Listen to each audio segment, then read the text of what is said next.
El último ejercicio mostró la soldadura de una placa plana o componente planar. Este requiere toda la habilidad y sentido del tiempo que haya adquirido en ejercicios previos. Empleará una punta de soldador pequeña de 1/16 de pulgada y una soldadura de 1/100 de pulgada de diámetro. Las patillas son chicas y delicadas, así es que usaremos lo que se conoce como técnica de reflujo. Primero se coloca la soldadura en la pista refluyéndola mientras mantenemos la patilla en su lugar. Veamos cómo se hace. La primera tarea consiste en estañar las pistas.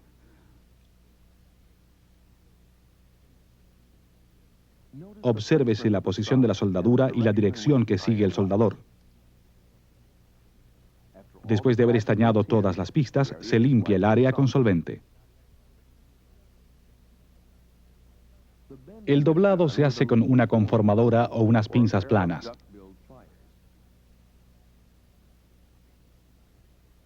A veces habrá que recortar los terminales para que calcen bien. En ciertos casos, las especificaciones pueden requerir el preestañado de cualquier patilla dorada. El preestañado demostrará la soldabilidad de las superficies y reducirá la contaminación de la soldadura de oro. Cuando no es necesario preestañar, se empieza por limpiar las patillas con solvente. Para soldadura de reflujo como esta, cuando no se usa una soldadura adicional, es preciso poner nuevo fundente por separado. Después se usa una cinta para sujetar el componente mientras se suelda. Se coloca el componente de manera que cada patilla centre en su pista y se extienda casi hasta el final de la misma.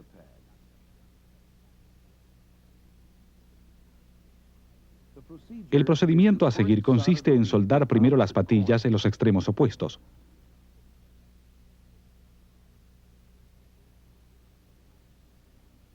Después se sueldan las demás alternadamente para evitar recalentamiento. Aquí se usan pinzas para apretar ligera pero firmemente la patilla sobre la superficie. El índice de trabajo es el flujo de soldadura de la pista a la superficie de la patilla.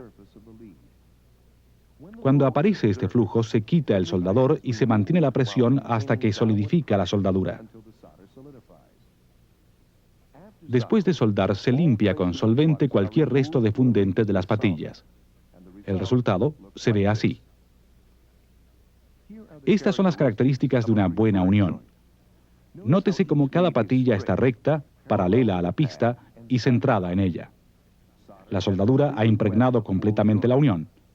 Hay una capa intacta de soldadura sobre la patilla y un filete continuo a los lados, al final y al término de la patilla donde topa con la pista.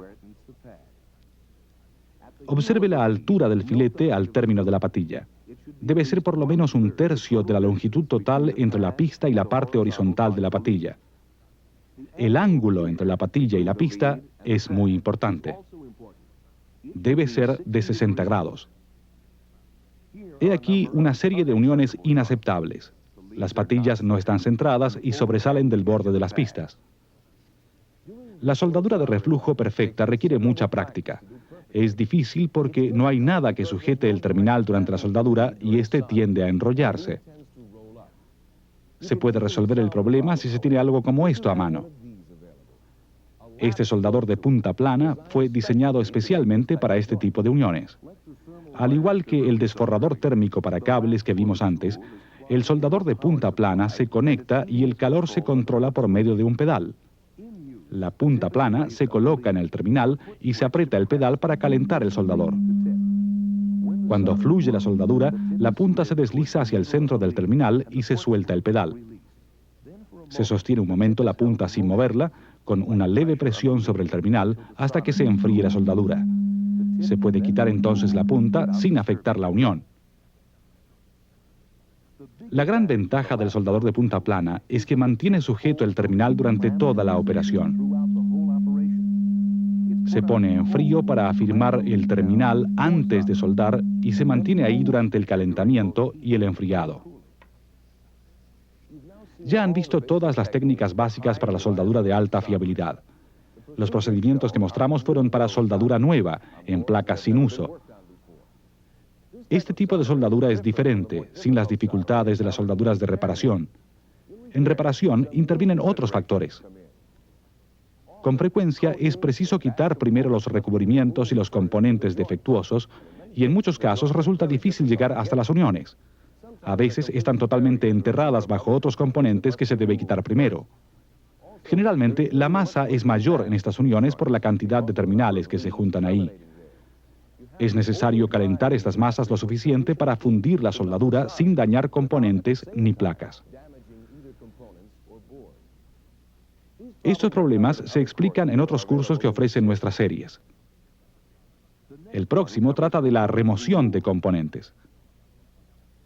Explicamos las limitaciones de algunos de los métodos más comunes. Las ventajas de la desoldadura por vacío continuo.